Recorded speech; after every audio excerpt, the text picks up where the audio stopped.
बकरी ईद सणाच्या पार्श्वभूमीवर रायगड जिल्ह्यातील नेरळ पोलिसांनी कायदा व सुव्यवस्था अबाधित राखण्यासाठी एक मोठी धडक कारवाई केली आहे। गोहत्यांवर रोख लावण्यासाठी आणि सामाजिक शांतता टिकवण्यासाठी नेरळ पोलीस ठाण्याच्या हद्दीतील मौजे दामत येथील तब्बल 21 कसाईंना तडीपार करण्यात आले आहे। नेरळ पोलिसांच्या इतिहासातील ही आतापर्यंतची सर्वात मोठी तडीपार कारवाई मानली जात आहे।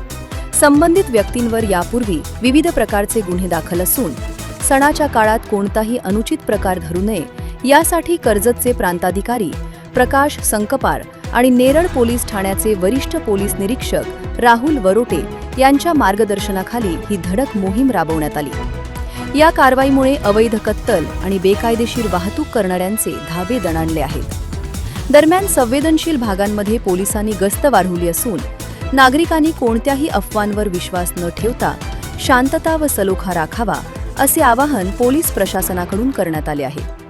स्थानिक नागरिकांसह गोरक्षकांकडूनही पोलिसांच्या या धडक कारवाईचे मोठे स्वागत केले जात आहे।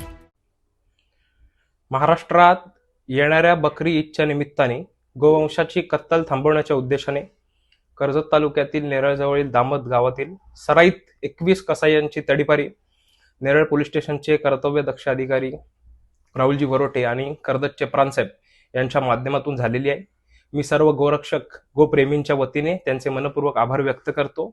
नेरळच्या इतिहासात गोहत्या थांबवण्यासाठी पहिल्यांदाच एवढं मोठं पाऊल उचललं गेलेलं आहे।